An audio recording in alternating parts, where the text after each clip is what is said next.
Hello, everybody. Welcome back to the channel. Hope you're well. Thank you for joining me again. Well, yesterday I brought you a video about voting and the voting system in this country. Somebody emailed me with an alternative, which I'd never heard of or considered, actually. It was called a veto. You can veto the results of an election. And you can check the video out in the feed yesterday. It's entitled This is Interesting, or Is This an Option? And I go through all the process there. Now, what I wanted to do in this video is address some of your comments on that, because something as nationally important as this, it's important to get across what you feel about it. So, without further ado, here we go. Okay. Kate, Westminster are laughing at the citizens. They're controlled. An answer to the yes, that's becoming more apparent that they're not exactly there for our interests. Lee Cromer, you're all going to get your chance on 4th of July. Vote reform. I still wonder why they, say Independence Day. There's something about that. Last for kind. Cancel council tax June 1st, a month before an election, would cause carnage. Yeah, it's what makes me laugh with council tax is they want to put it up all the time to shore up the council coffers. Really? 63 Mackenzie, how about only elections with a 75% or greater turnout count, so everyone who is unhappy can avoid an election by staying at home? Yeah, I mean that's the thing, isn't it? You're getting these stupidly low turnouts because no one is coming to vote, and MPs being returned on nothing at all. User, how many times do I have to say there is no political solution? I know what you're saying, but we have to find one, because what's the alternative? Not very pleasant one. John, we're just ants, Andy, to them. They don't care where we all end up. An all-time rubbish government. Everybody feels that way. Denise, the ministers don't have a say in this country, let alone the people. Keith, I'm always going to vote reform. So there's a couple of reform people in there. There's big support for that idea. Lumpy Custard, action is required.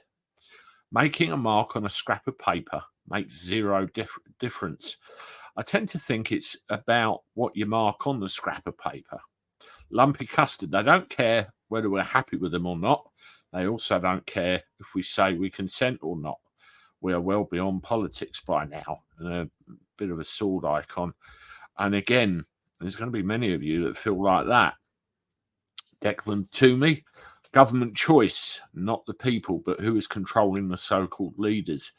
That's what we're asking, isn't it? And you look at the two sides, what we've been used to over all these years. They've melded into one, haven't they? Wayne, none of the above. This includes everyone who has a seat in Parliament, who, in my eyes, are a total waste of space. User, not voting or putting "I do not consent" on your voting form may send a message, but solves nothing. Look into the history of it. There's a particular case which I cite in another video. It's all there on Google if you look. Gabrielle, what has happened to the bloke who was collecting money to challenge the ULEZ in court? Has he done a runner? You're referring to Noel Wilcox, Gabriel. No, he certainly hasn't done a runner. I've mentioned this. It's still ongoing. I mean, I know more than I have permission to say. Let's just say that everything that he tries to do, an obstacle ends up in his way. And like the judicial system runs in this country, everything just takes weeks, if not months, particularly when you get to a certain level. So hang in there. News will come. It's just taking a lot longer than I thought. User, seems like a good idea. Unfortunately, we also need to tackle voter apathy. How many local elections and mayoral elections have been won with a small percentage of registered voters? because only a small number have gone out to vote. This is the point I'm making. Totally agree with where you're coming from here. And those small numbers seem to block vote, with certain groups forcing whole families to vote one way.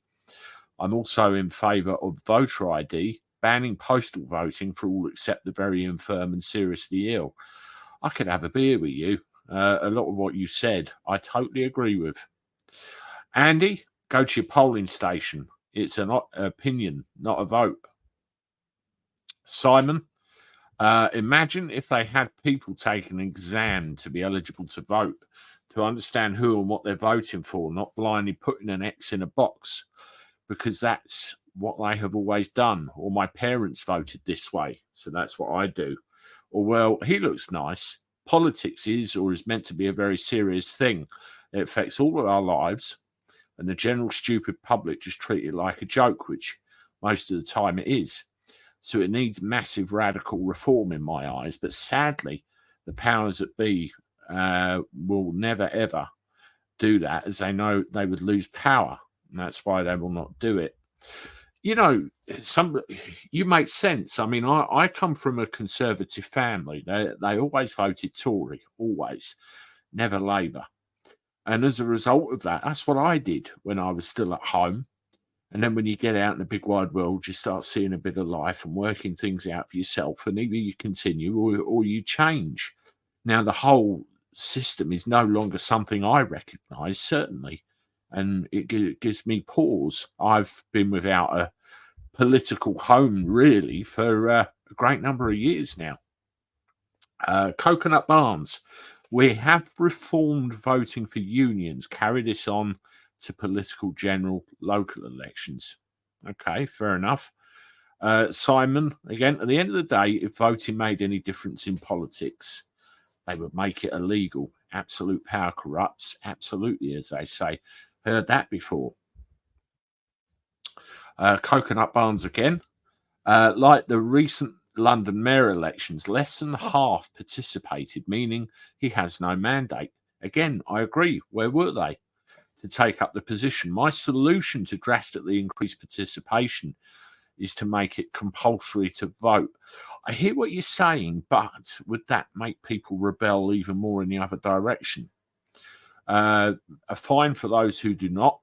That way, everybody has to think who they're going to vote for. This is how it's done in parts of Europe. More importantly, those in power need to be held accountable. That I agree with, for their actions and unintended consequences. Accountability can be in the form of reduced pension or benefits to imprisonment for dishonesty. A couple of more comments. Bill McCulloch. Andy, democracy and proportional representation are a fantasy on this island. Never going to happen. What's needed is compulsory voting, fined if you don't. Nobody with dual nationality being able to vote in our elections. This includes folk who haven't took up British nationality. And as you point out, a box for none of these people on the ballot form, and for this to be counted, not just discarded as a sport vote. These mushrooms are delicious, so I must pick some more. Okay, I get where you're coming from. And the last one, which is the good old adage, Guy Fawkes would be a hero today. And as the saying goes, the last person to enter Parliament with honourable intentions.